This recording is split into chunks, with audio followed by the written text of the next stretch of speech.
Hey guys, it's Jude. Okay, so it is the moment of truth. I am taking the SIM out of my trusty Pixel 3a and I'm going to be putting it in Xiaomi Redmi Note 10 Pro. Wish me luck.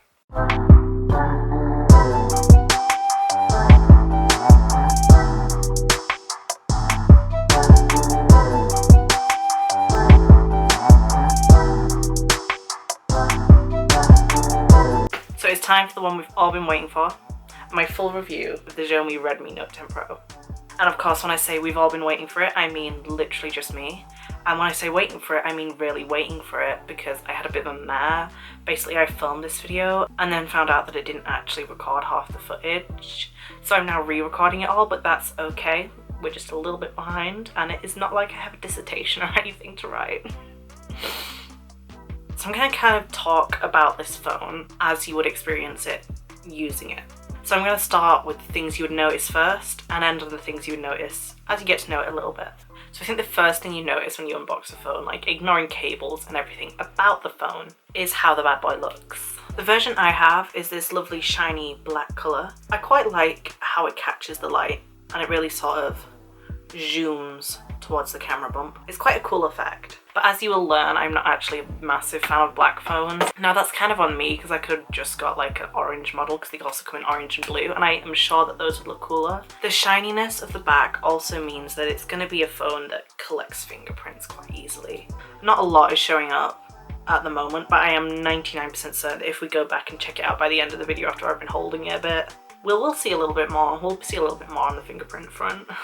The camera module, I'm actually not a fan of, but obviously that's a preference thing. I've sort of seen two sort of trends in ways that the camera modules are being handled in this sort of price bracket, like the mid-range budget tier, and that's either in this sort of square or cubiate look, or the sort of oval look that we see on like the Honor phones. And I have to say I prefer the more oval look.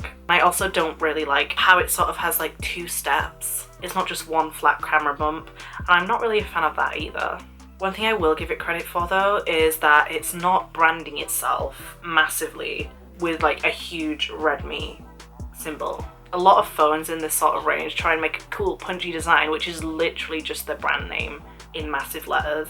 It actually has just a nice subtle Redmi logo there. Yeah, that's not going to focus. On the left hand side as you're facing it, we have the SIM card slot, and it does support dual SIM. That's not something I use, but if it is, this phone can do it.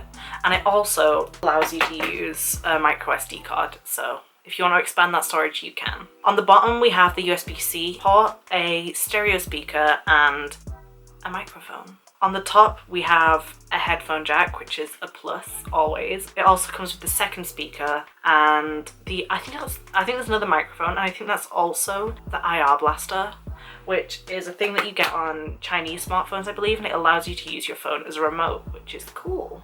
The screen is pretty nice looking. I appreciate the very small punch hole camera cutout for the front.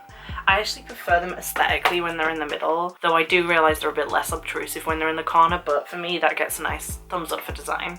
Another thing that sort of comes under design is build quality, and I have to say, this feels like quite a premium phone in the hand. It's a glass back and front, both of which are Gorilla Glass 5, so it should be pretty hardy. That does mean that there's the con of heft, and this is quite a hefty phone, especially coming from my teeny tiny little plastic Pixel 3a. You definitely notice the size difference and weight difference. It weighs 193 grams, which isn't like S21 Ultra level, which I think is 221 grams. It's not that big, but it is still pretty heavy. The glass back also is a slight issue, despite its like premiumness, in that it's really slippy, and that combined with the weight means that I'm not quite comfortable putting it on any surface without keeping like an eye on it, because it is likely to fall and slip off, and if it does, it's going to go down with a thud. And of course, a glass pack is more prone to shattering. That's kind of all I'm really going to say on the design front. I'll let you come to your own conclusions, because it's all preference. I think it certainly gets points for premiumness. I'm just not really a fan of the aesthetics. So the next thing you might notice is the fingerprint sensor as you set it up. This has a fingerprint sensor that's on the side. It's not in display, but I don't really hate that. I actually think it's a pretty solid fingerprint sensor. It's really quick. The only issue I actually have with it quite often recognises just holding it or me touching the power on button at all as an attempt to get in. So at least I would say once a day, I'm faced with being told that I've tried too many times and I need to use my pin to get in, even though I've literally not tried once. I've just been holding it. So that's the main issue I have with that fingerprint sensor. At least that means it is giving negatives, it's not just letting any old fucker in. The display on this phone I'm actually a big fan of. It's 6.67 inches, so it's a nice big display, and it's an AMOLED panel, so it's lovely bright colours and lovely dark blacks. It's not like the highest definition, but it's not so much that you would really notice it, especially at the price range. It's pretty good. I believe the pixel density, and I say I believe because I'm reading it just there so I know, the pixel density is 395 pixels per inch. You know, more than enough to be honest. Not only that, but it has 120Hz refresh rate. This isn't variable, but I've had it on 120Hz refresh rate pretty solidly, and I've not had much problem with the battery life, so I wouldn't really think that it's missing out on a huge amount from not having that adaptive. As you can see, it's lovely and smooth, no complaints.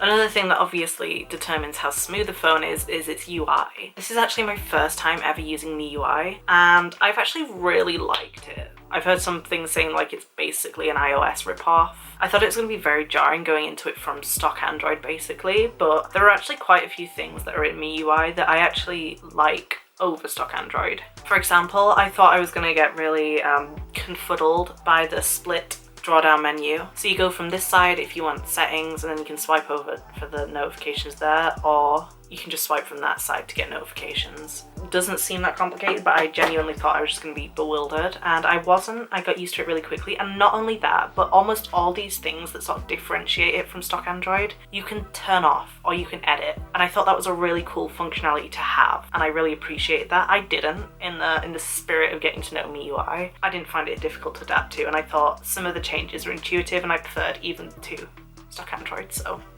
Unfortunately though, there is something I wanted to mention on the UI front that I think is going to be a problem for people. It is a UI that has adverts in. I've not noticed them a lot, but I don't use many like built-in Xiaomi apps or anything, so I've not really been putting myself in the sort of firing line of these ads. But there is one advert that comes up that really annoys me. Basically, whenever you install an app, if you then leave like the Google Play Store and you go, let's say I'm playing a game, and this happened. I was installing some apps in the background and I was playing some Call of Duty. I was suddenly taken out of Call of Duty, out of my game, taken to another screen where it's scanning for, I think, viruses or something. It's like, installed now, and it just gives me an advert, and I'm like, thanks. It's not something that you're probably going to be troubled by like every day, because I mean, I'm not someone who installs apps every day, so I certainly haven't been. But it's like just rare enough that you forget it's going to happen and then it gets you every fucking time. But yeah, it's not a huge issue, but it's something that I was kind of disappointed to see when I was having such a good experience with the UI in general. Something also that I think is sort of in the in-between of display and UI is the always-on display.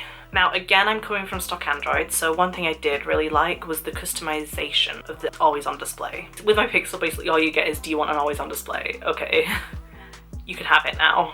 Whereas with this, you get options, which is nice. There's lots of different things you can pick from. You can pick that, edit it a bit, choose what notifications you want to come up, what they look like. It's pretty cool. But there's one pretty big issue that I've had with the always-on display here, and that is, it's not always on. So here you can see it has the display items for 10 seconds after tapping recommended, and I'm like, oh no, but I want it to display items always. That's all you got. You can't uncheck it. That's the only option you have. I really love always on displays, so this would genuinely be a reason why I might be put off this phone, because it doesn't have one. If it's not always on, it's just a display. I don't know, maybe that's a controversial opinion, but it is mine. Before we move on to like performance, I just wanted to make a quick note about connectivity. So this phone does not support 5G. That isn't a problem for me because I can't even test it anyway, because 5G doesn't really exist where I am. But if you're really invested in the idea of 5G, you have it where you are, or you want a future-proof, this might not really fulfill that because it doesn't have it. Otherwise, I've had no issues connecting to the 4G, 3G whatever G is around me, it's been fine. So this phone uses a Snapdragon chipset. It is the Snapdragon 732G. It's not like the most powerful chipset. It's probably not even the most powerful chipset you can get at this price range. In fact, I know it's not, but it is pretty solid. I've been using this phone for 2 weeks and I've been putting it through its paces on gaming, which you will have seen if you watched my vlog test. I've actually really enjoyed gaming on this phone. I will say though, as I've used it for longer, I've noticed more performance issues. So when I was first playing, I was getting absolutely perfect frame rate, no issues whatsoever. I didn't have it on the maximum settings, but I did have it on like high. It looked great, it was running smoothly, perfect. About a week in, I noticed it got really hot one time. And then as this second week has gone on, I've noticed that happen more and more. And a couple of times it has been accompanied by frame rate drops. So if you are a gamer and you're really into having the highest graphical settings, this might be an issue for you. For me, it's not an issue. I found the chipset to be powerful enough for me to game without worries, but yeah, I might just keep an eye on that. I'll pop in some benchmarks so you get an idea of the sort of ability of it. As you can see from the benchmarks, it's decent. Like, compare them to the benchmarks I took on my Pixel 3a in my other video, it's almost double in some cases, so it's certainly an improvement on what was the mid-range a couple years ago. If you are looking at upgrading from that sort of era, this is certainly going to be an improvement. I also want just to talk about battery life very quickly. I thought the battery on this thing is really solid, really good. I've been using it pretty much constantly on 120 Hz, and it's obviously not adaptive, as I said in the beginning. And quickest I managed to kill this phone was after 5.5 hours of screen on time, and that was on the day of my vlog test. So that was with pretty much constant gaming and video and camera usage. It's currently on 25%, and I haven't charged it since not last night but the night before. And yeah, it's had 5.5 hours screen on time. I'm hoping to push it to the end of the day so I can get 2 full days use out of it, but obviously using minimally because I've not really been gaming or filming in the last couple of days using it. I've just been using it for like watching videos, maybe taking a few photos here and there. But yeah, I'll add in around the screen, I probably will have already done it by this point, a few different days worth of battery usage so you get the idea of what kind of screen on time you're getting. But I think it's definitely a full day without worrying phone. I think it's also a potential 2-dayer if you're a light user. It is a 5,000 milliamp hour battery, so you kind of expect to get a good day's use out of it. And it isn't the best I've seen with that battery amount, but again, the display isn't adaptive.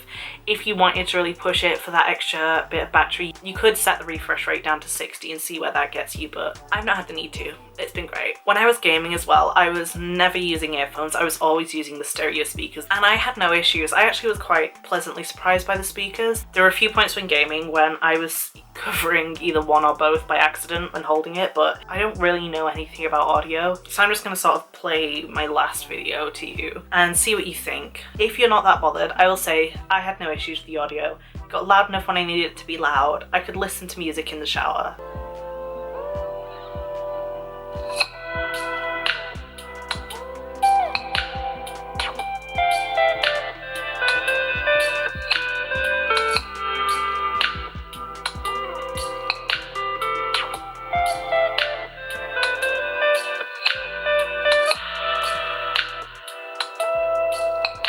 Let me know what you think of the audio because I don't know. And after showing you my lovely camera video from last week, it brings me on to the next point, which is obviously going to be very interesting with the lovely 108 megapixel sensor, is the cameras. I'm going to add in some samples and I'm going to just sort of talk through what I think, zoom in with you and let you know, and kind of just give it a little bit of an analysis. I'll just zoop that in now.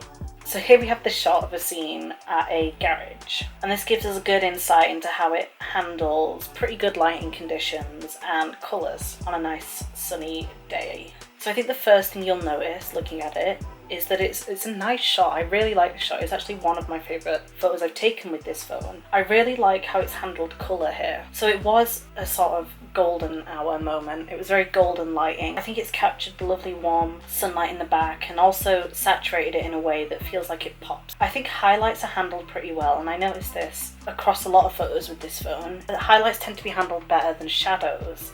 So the buildings at the back here are pretty well exposed. They're not super crispy, but looking at it as a photo as a whole, I think it's perfectly satisfying amount of detail. But then, I mean, you do see this light on the garage a little blown out, but I think more noticeable is below these cars, you can see that all we can see is just darkness. We have complete loss of detail in these dark areas. So the dynamic range could maybe be improved a bit.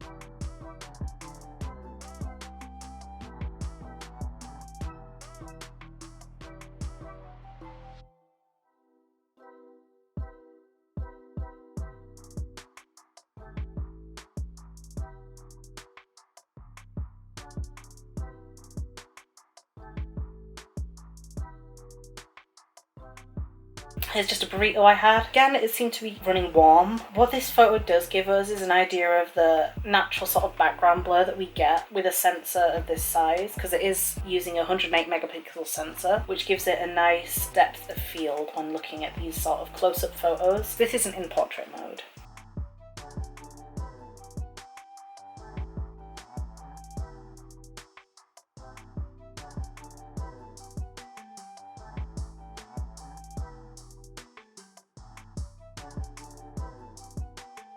Now these are a collection of images that I thought would be kind of interesting. This is literally just to check out whether it's worth using the macro lens, I guess, is the main thing that I'm looking at. So here I've taken 4 photos, one with the main sensor pixel bin down, one with the full 108 megapixel photo, one with the main sensor zoomed in, so using digital zoom, and another with the macro lens. So I'll give you the full images and then I'll crop them down to the same framing, and you can pick which you think is the most effective and whether it's really worth using that macro mode or whether it's just better to crop in from the main sensor or even digitally zoom.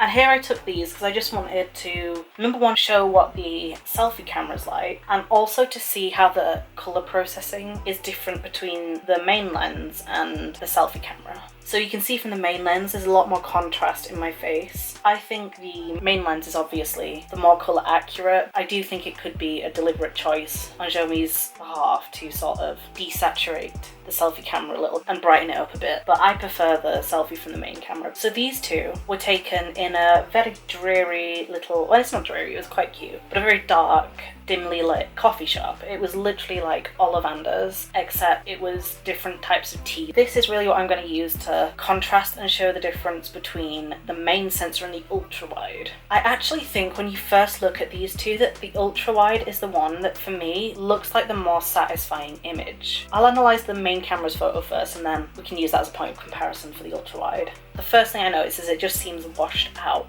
I think partially here it's a saturation issue. It's not got the same poppy colours that it usually does on these main sensor photos. Like these leaves, they just look dull and washed out. I think there's a real lack of detail if we zoom into them. That being said though, if we zoom in on these sort of tea urns, you can read the words Japanese cherry here. You can read summer tea. You can make out the text in these photos. And we're also, although it is noisy, we are retaining some of the detail in the back of these shelves, so we can see there's a little more depth in terms of detail and what the camera's picking up. This little actual urn, I think, I don't know, you can see the highlights are blown out a bit. Then when we take it through to the ultra wide, it looks like a very different image. You would almost think that it was taken by a totally different device. Instead of it being very washed out and faded, it's very dark, it's very contrasty. I think one thing I will give it props for is I think it's handled the dynamic range of this window pretty well. It wasn't that blew out, but it's not completely blown out the outside. You can see that there is an outside world out there. And this urn is actually a lot less blown out than the main sensor counterpart. So I think in terms of managing highlights, it's done better here. I think the leaves, although they look more detailed when you're just looking at them from afar, I think are similarly lacking in detail, but they just have better contrast to make up for that. Obviously the light in the top, completely blown out, you don't get any detail there at all. But I think the main thing that really lets down the ultra wide is how much these dark areas are just completely crushed. So whilst in the main sensor photo, we could see there was a roof to the shelf, there was a back of the shelf. Here, there's a complete loss of detail due to the sheer amount of contrast that's been put onto this image. And whilst we're here, we can also zoom back in on that Japanese cherry. You would not have a clue that that said Japanese cherry. So even though I think this is the more satisfying image to look at straight out the camera, the main camera's photo probably gives you more to work with if you did want to use it. In terms of editing, really neither were great here.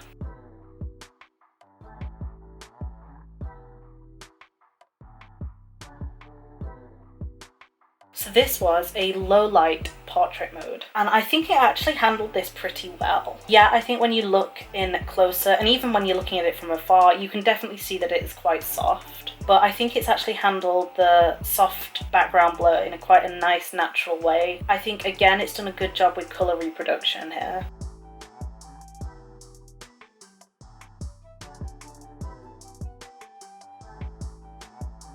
Again, here we have some more nighttime shots on the same day. It wasn't quite pitch black, but it's pretty dark. And you can see some like blowing out of highlights and stuff, but in general it's got pretty good detail retention. And again, I think it's doing a good job with pulling out colours and making them pop in the right ways that doesn't seem like cartoonishly saturated.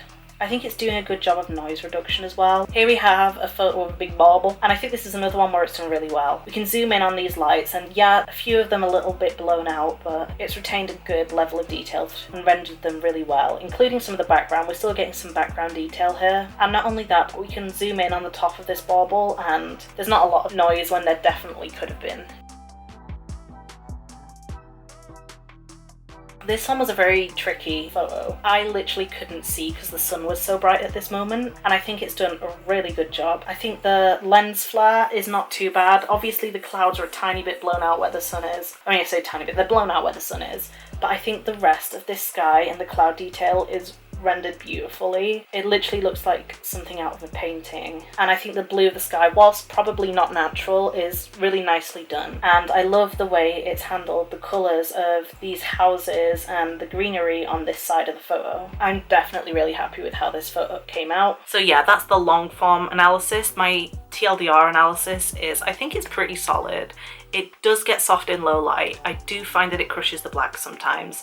I do think the ultra wide is weaker than the main. I did find the macro mode really fun to use, and overall I think it's a good camera system. It cannot be compared to flagships, which I think in my mind I'm always doing, which is not fair. And I think for the price point it's at, it's a really good system. It is a good camera system, and I wouldn't worry about that when purchasing this phone. But yeah, that kind of sums up what I think about this whole phone. When I think of it as a real all-rounder, especially for this price point. Its design is premium feeling. I think that can't really be debated. I mean, even the S21 has a plastic back. In fact, yeah, on the camera bump it says premium, so that's how you know it's premium. Its display is lovely. I really enjoyed using it. I loved its size, the ergonomics of it. Performance, slight issues, but nothing that stopped me being able to game on high settings. And audio and camera, solid.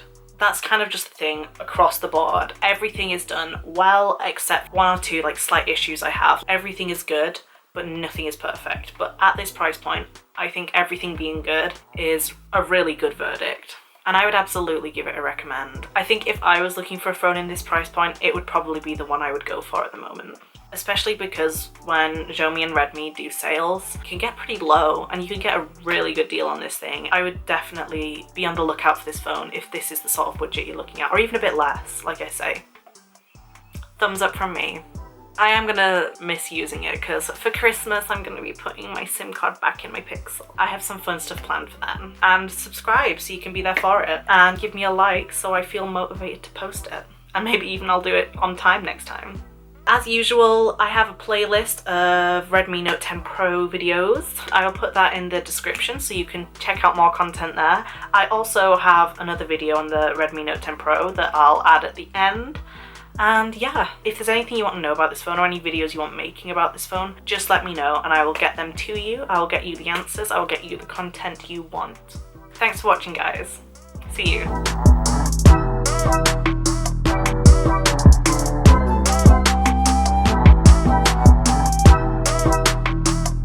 It is such a slippy boy.